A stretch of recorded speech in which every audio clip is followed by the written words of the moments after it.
冬の食卓にもぴったりです。蒸し料理が今人気なんですよね。こうギュッと旨味を閉じ込められて、ね、手軽でいいですよね。今日はすぐに真似できる、蒸し器がなくてもできる簡単テクニックにもご注目ください。温かい湯気が寒い季節に恋しくなる蒸し料理。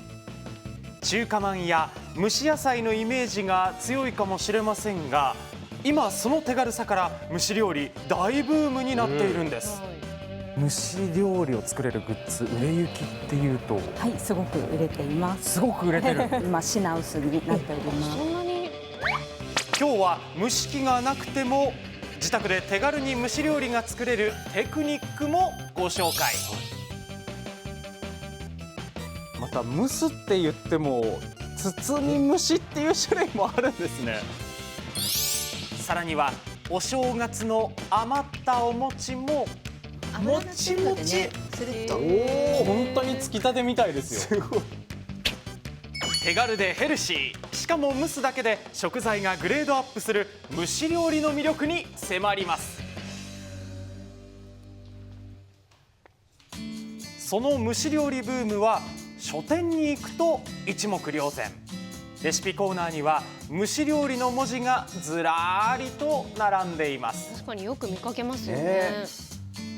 元からあるのを含めて今で12、3点ぐらい流通はしてるんですけれども、この後も新刊が続々出る予定で、野菜とか、入れて蒸すだけで簡単にできるっていうのと、ヘルシーな部分で、支持されてるかと思います。今回は去年10月に発売されたばかり、渡辺真希のさっと蒸しほっこり蒸しの著者で料理家の渡辺真希さんに蒸し器がなくても簡単にできる蒸し料理のテクニック教わります。なんか蒸し料理のそこまでの魅力っていうのはどういうところにあるんですかね。実はすごく手軽っていうことと、失敗が少ないということと、あとヘルシーですし、栄養価をね茹でたり炒めたりするよりは栄養価を逃さないので、蒸し料理は茹でる、煮るなどの調理法に比べてビタミン B 群やビタミン C などの栄養が逃げにくいという特徴があるんです。例えばブロッコリーは生で食べると 100% の栄養が茹でるとおよそ 40% まで減ってしまいます。でも蒸すとおよそ 90% も栄養を残すことができるんです。それではまずフライパンで簡単にできる直蒸しを教わります。さつまいもの梅蒸しを作ります。さつまいも本当にビタミン C や食物繊維などがすごく美味しいので、とてもその栄養素も壊さず召し上がっていただけるのが蒸す方法なので、とてもおすすめです。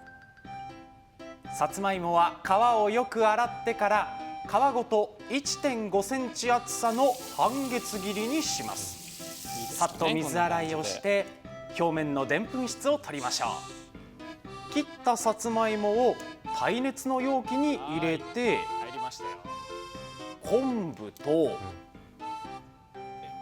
お水、さらにお酒大さじ2杯を加えます。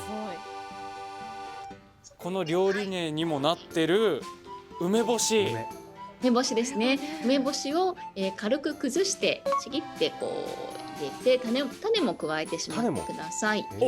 種も入れちゃっていいんですね。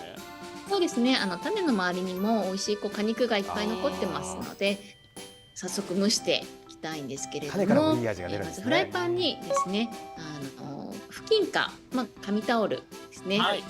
引いてください。フライパンの上に直接お皿を置いてしまうと、カタカタ言ったりとか、ちょっと傷つけたりとか、それを防ぐためにペーパーを敷いています。あとはフライパンに容器を入れて、器が3分の1浸る量の水を注いでください。蓋をして火にかけていきます。これだけでもうできてしまうんですか。そうなんです。これだけです。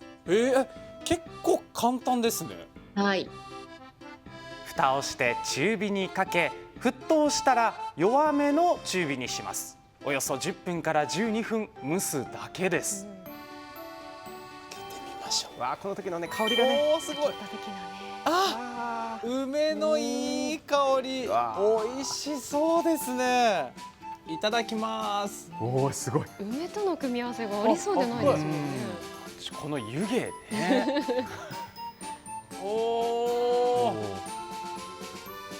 優しい梅干しのこの塩気と、それから甘酸っぱさがさつまいもの甘さを引き立ててますし、さらにその後に昆布のお出汁が追いかけてきます。お芋がホクホクで美味しいです。体が温まりす。そさあ続いてはお鍋で簡単包み蒸しです。で今日玉ねぎそれこそ丸々1個をね用意したんですけど、これこのまま蒸すんですもんね。そうです。はい、このまま、包み蒸しという方法で蒸し料理を作っていきます。材料はとってもシンプル。玉ねぎ、ローリエ、バター、オリーブオイルと塩コショウだけです。ちょっと洋風な感じ。おしゃれな感じになりますよ。まず玉ねぎは上下を少し切り落とします。上側に2センチの深さまで十字の切れ目を入れてください。ローリエを1枚挟み込んでください。これ入れるって言ってもどうやって入れればいいんですか？も差し込んでいきます。そうです。差し込んでください。切り目に差し込んでください。しっかりね、玉ねぎにローリエの香りがつきますので、とても風味が良くなりますね。その後紙で包んでいきますね。はい、オーブン用のオーブンシート、玉ねぎがしっかり包みえぐるくらいの、それを大体方形ぐらいに玉ねぎを乗せていきます。そこに玉ねぎに塩を振りまして、バターも乗せたら、その上からオリーブオイルを回しかけましょう。おしゃれ。オーブンシートの、角と角を合わせて、はい、こうちょっとひねって包みます。オーブンシートはですね、水は通さないんですけれども、蒸気を通すように作られていますので、蒸し料理にはとてもぴったりなんですね。ちょっとね、お風呂で温めているような、そんなイメージですかね。玉ねぎのミストサウナっていう感じですか？そうですね。本当によかった。笑ってもらえた。よかったよかった。ずっと考えてた。渾身のギャグも受けたところで、ギャグだったんですね。厚手のねこの鍋に包んだ玉ねぎ入れまして、周りにカップ1と2分の1の水を注ぎます。中火にかけて沸騰したら弱めの中火で20分間蒸していきます。わあ、これ玉ねぎから水分がこれすごい出てますよ。自分の水分で蒸されて、甘みがぎゅっと凝縮されて、とろけるように美味しくなります。最後にお好みで黒胡椒を振って完成です。いただきます。フォークでね、フォークとナイフで。ローリエもそうですけど、玉ねぎの香りがいいですね。バターを一かけら入れたんですけど、そのバターのコクも本当によく効いてます。何より玉ねぎがとろとろ熱々で、玉ねぎの甘さもすごい増してますよ。すごい。さらにこの蒸し料理ブームでグッズも人気になっているんです。調理器具が豊富に揃う212キッチンストアへお邪魔しました。鍋であったり、それからキッチングッズなんかもずらっと並んでるんですけど、ありました。せいろありましたよ。さらにその下には蒸し器の文字、この辺りも一角が蒸し料理が作れる道具が並んでます。売れ行きっていうと、はい、すごく売れています。すごく売れてる。お鍋ですとかフライパンで使えるアイテムっていうのもちょっと品薄になってはおります。例えばこちらの商品はご自宅にあるお鍋に乗せるだけで、なんと蒸し器に早変わりするんです。こういうものもあるんですね。はい、さらに気になる商品が。これ蒸し器なんですか？はい、蒸し器です。フライパンに乗せていただいて、フライパンがあったとして、広げることができるので、サイズを自由に動かして使える蒸し器になっております。こうやって広げて使えば大きめのフライパンで使うことももちろんできます。使ったことありますけどすごい便利なんですよね。お持ちですか？ありますあららら、ありますこれ本当便利で、逆にコンパクトにもなるのでちっちゃいお鍋でも大丈夫なんですよ。でこのちっちゃくなるっていうのがポイント。収納がしやすいのも嬉しいですよそうですね。これに注目がいってるななんていうのあります？注目がいってるもの、そうですね。せいろがちょっとやっぱりこう品薄になっております。せいろブームと言ってもこれは過言じゃない。そうかもしれない。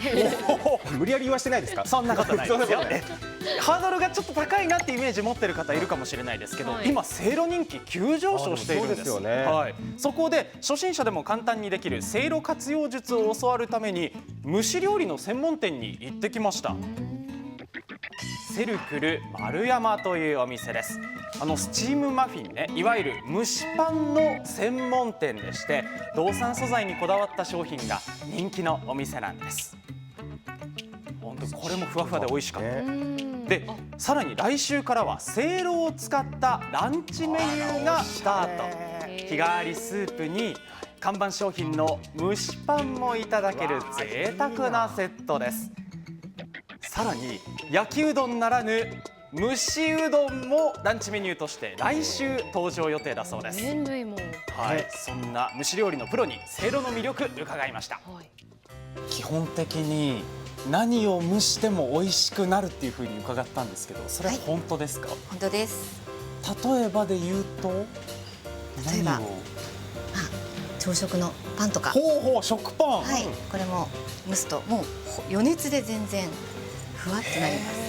なんか食パンってそれこそ時間が経つと表面ちょっとパサッとしてきたりしますけど、はいそれも復活する。復活するはずです。はい。これ食パン以外にも、はい。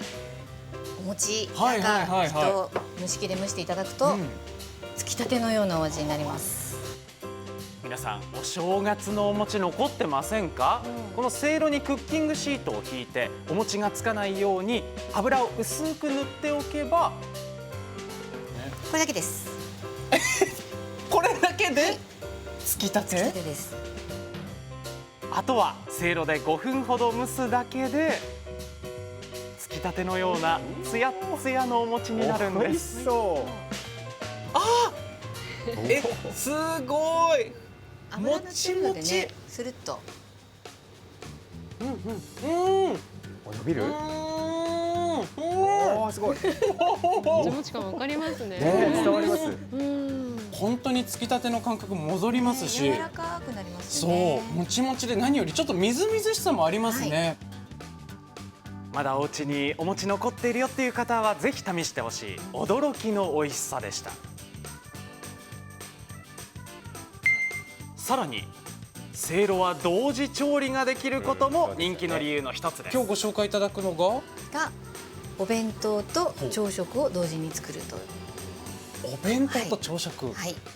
お弁当から教えていただいてもいいですか？お弁当、はいまあ冷たいご飯の上に、今回は塩昆布とかエビを乗せましたけど、ご飯の上に乗せます。これが卵焼きの元というか、ほう卵とお砂糖とお出汁をした卵の液はいをポコットに入れてもらってフライパンで焼かず焼にかずにお野菜なんかも小鉢に入れて一緒に蒸せばおかずも同時に作れます。確かお弁当これお弁当ですね。管理量はい。でこっち朝食がまあご飯で朝食パンがいいっていう人もいるのいでますね。パンあ、蒸しパンにチーズかけました。これまさか蒸すととろっととろっとなりますね。はい。こちらも卵や朝食の定番ソーセージなどを一緒に蒸すのもおすすめです。美味しそう何でも一緒に蒸せますもんね。そうなんですよ。1段目はこうやって朝食、2段目はお弁当用にして蒸すだけです。重ねて、はい。おお。まあ8分ぐらいですかね。5分から8分から。そうご家庭のまあいいんです火力とあれによるんですけれども。はい。もちろんね火から目を離さないでほしいですけど、せいろはほったらかしでも食材焦げる心配ありませんからあーそっかそっかキッチンで別の作業っていうのもできちゃうんですよね。で朝食はこのまま食卓に出せば洗い物も少なくて済みます。忙しい朝に嬉しいですよね。ありがたいです。お弁当用の卵焼そうこれがき気になるですが、蒸した後は少し冷やして形を整えます。これね、ギュッと絞るとこの形になるんです。これ卵焼き、ちゃんと固まるんですよね。はい、あとは具材をお弁当箱に入れるだけ。蒸しただけとは思えない彩り豊かなお弁当の完成です。でも10分ぐらいでこの朝食とお弁当が同時にできちゃうっていうのは、同時調理いいですね。はい、ぜひチャレンジしてください。ね、全然ハードル高くなかったですし、忙しい朝なんかにもぴったりですからね、ぜひ真似していただきたいなと思いました。お野菜って今ちょっとお値段が張るものもあるじゃないですか。なので栄養も美味しさも逃さないっていう意味でも蒸し料理はいいですよね。開けた時に食材の色が蒸し料理と私なんか彩りがすごい濃くなるっていうか、そうなんです。美しく見えるようになりそう。で、そうその美しく見える瞬間っていうのが食材にとって一番美味しいタイミングだっていう話が越田先生がおっしゃってる。間違いないと思います。そうなんかね、焼いても美味しいんですけど、蒸すと素材の味がねすごいよくわかるので、それをちょっとやっていただきたいと思いました。ぜひお試しください。蒸し料理だからこその良さがありますよね。はい。